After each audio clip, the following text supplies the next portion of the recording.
வணக்கம். மாலை முரசு செய்திகளை விரிவாக பார்ப்பதற்கு முன் தலைப்புச் செய்திகளை பார்க்கலாம். பீகார் முதலமைச்சர் பதவியில் இருந்து விலக உள்ளதாக நிதிஷ்குமார் அதிகாரப்பூர்வ அறிவிப்பு. மாநிலங்களவை உறுப்பினராக உள்ளதாக எக்ஸ் தளத்தில் முதலமைச்சர் நிதிஷ்குமார் பதிவு.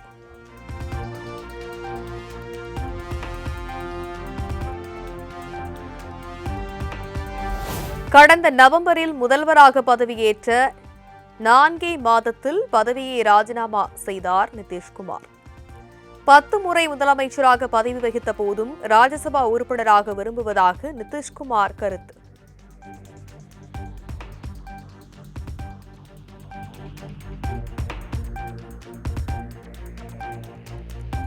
சென்னை தலைமைச் செயலகத்தில் அதிமுக சார்பில் மாநிலங்களவை தேர்தலுக்கான வேட்புமனுவை தாக்கல் செய்தார் தம்பிதுரை.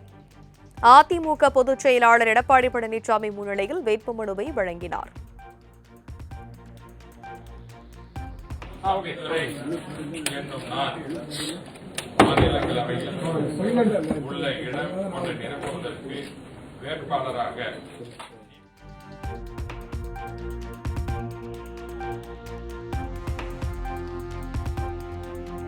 மாநிலங்களவை உறுப்பினர் பதவிக்கு பாமக தலைவர் அன்புமணி மனு தாக்கல் செய்தார். சென்னை தலைமைச் செயலகத்தில் அதிமுக முன்னாள் அமைச்சர்கள் முன்னிலையில் வேட்புமனு தாக்கல் செய்தார்.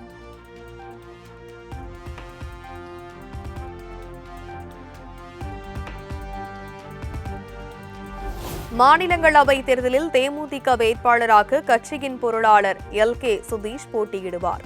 தேமுதிக பொதுச் செயலாளர் பிரேமலதா விஜயகாந்த் அறிவிப்பு.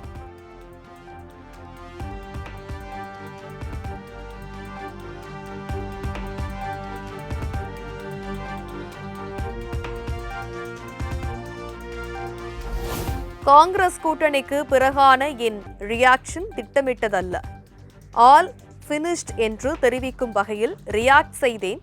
அது சமூக வலைதளங்களில் வைரலாகிவிட்டது. தஞ்சாவூரில் அமைச்சர் அன்பில் மகேஷ் இல்ல திருமண விழாவில் முதலமைச்சர் மு.க. ஸ்டாலின் பேச்சு. அந்த ஆக்ஷனோடு நான் ஏறிய காட்சியை பார்த்துருப்பீங்க. அதை நான் திட்டமிட்டு செஞ்சதில்லை. இதை காரில் ஏற வருகிற போது அங்கே எதிரில் நின்று கொண்டு இருக்கக்கூடிய பத்திரிகை நம்பலாம் பார்த்து என்ன முடிஞ்சிருச்சான்னு கேட்டாங்க. முடிஞ்சிருச்சுன்னு சொன்ன அவ்வளோதான். அது இன்றைக்கு ஒரே வைரலாகி எல்லாம் முடிஞ்சிச்சு, ஆல் ஃபினிஷ் அப்படின்னு சொல்கிற மாதிரி இன்றைக்கான காட்சிகள் தான்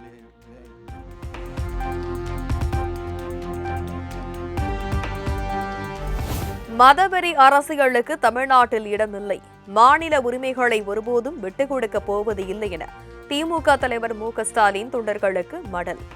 எல்லாருக்கும் எல்லாம் என்ற லட்சியத்துடன் தமிழ்நாட்டின் வளர்ச்சி பயணத்தில் ஒருவரையும் பின்தங்க விட மாட்டோம் என்றும் கருத்து.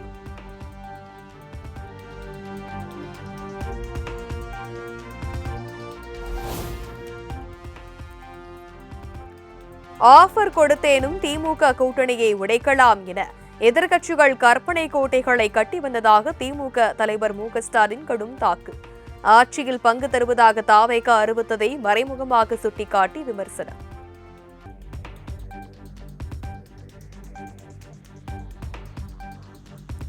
வரப்போகும் சட்டமன்ற தேர்தலில் திமுகவுக்கு 10 ஆண்டுகள் தொடர்ச்சியாக ஆள்கின்ற வாய்ப்பை தருமாறு திமுக தலைவர் மு.க. ஸ்டாலின் வேண்டுகோள். வாக்களிக்காதவர்கள் உட்பட வாக்களிக்க தவறிவிட்டோமே என நினைக்கக்கூடிய வகையில் திமுக ஆட்சி உள்ளதாகவும் பெருமிதம்.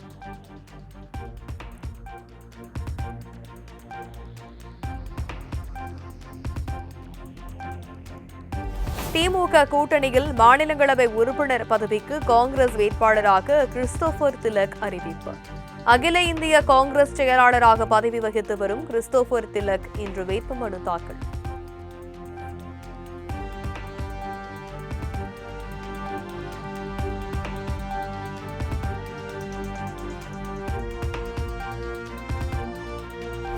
திமுக காங்கிரஸ் இடையே பேச்சுவார்த்தை முடிந்து தேர்தல் உடன்பாடு ஏற்பட்டது மகிழ்ச்சி அளிக்கின்றது. இரு கட்சிகளின் தலைவர்களுக்கும் என்னுடைய பாராட்டுகள் என காங்கிரஸ் MP ப. சிதம்பரம் எக்ஸ் தளத்தில் பதிவு.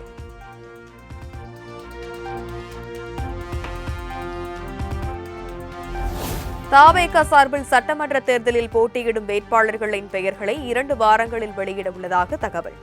ஏற்கனவே தொகுதிக்கு 4 வேட்பாளர்களை தேர்வு செய்யும் பணியை விஜய் முடித்து வைத்துள்ளதாக தகவல்.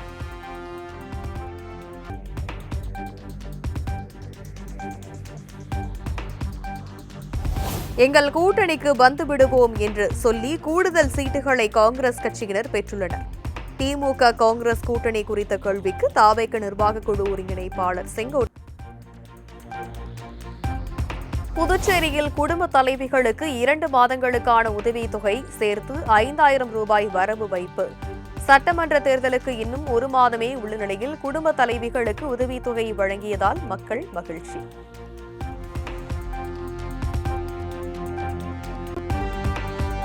நாங்குநேரி இரட்டை கொலை விவகாரத்தில் சமூக ஊடகங்களில் வன்முறையை தூண்டும் விதத்தில் பதிவிட்டால் நடவடிக்கை பாயும். திருநெல்வேலி மாவட்ட காவல் கண்காணிப்பாளர் டாக்டர் வி பிரசன்னகுமார் எச்சரிக்கை.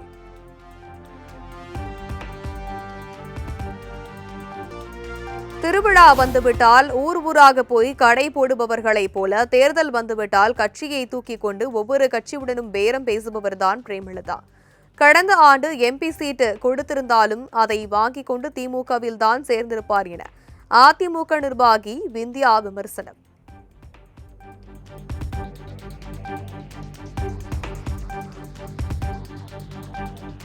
தனியார் பள்ளிகளில் அரசியல், மதம் சார்ந்த நிகழ்வுகள் மற்றும் பிரிவினையை தூண்டும் நிகழ்வுகளை நடத்த தடை.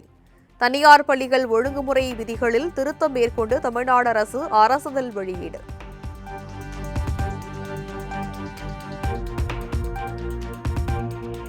கடலூர் மாவட்டம் கீரைப்பாளையம் பகுதியில் தொண்டர்கள் இன்றி வெறிச்சோடி காணப்பட்ட திமுக பொதுக்கூட்டம்.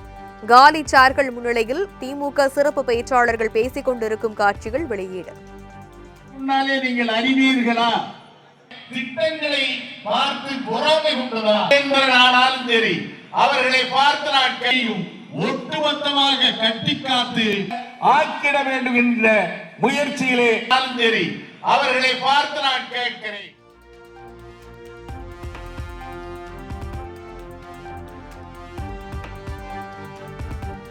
கனரக வாகனத்தில் ஏற்றி செல்லப்பட்ட இரும்பு பைப் சரிந்து சாலையில் விழுந்ததால் திருத்தணி அருகே சென்னை திருப்பதி தேசிய நெடுஞ்சாலையில் போக்குவரத்து நெரிசல்.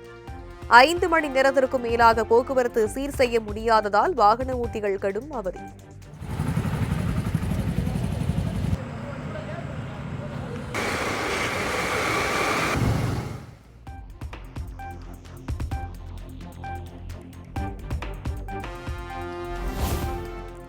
மதுரை சோழவந்தான் அருகே கட்டுப்பாட்டை இழந்து அரசு பேருந்து வயல்வெளியில் பாய்ந்து விபத்து.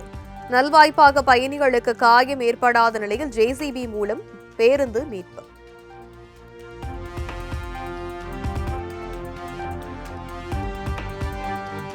ஈரோடு கருங்கல்பாளையத்தில் உள்ள மாட்டுச் சந்தையில் இருந்து தலைதெறிக்க ஓட்டம் பிடித்த மாடு. வாகன ஓட்டிகளை அச்சுறுத்தும் வகையில் ஓடிய மாடு மேம்பாலத்திலிருந்து 15 அடி உயரத்திலிருந்து கீழே குதித்ததில் லேசான காயம்.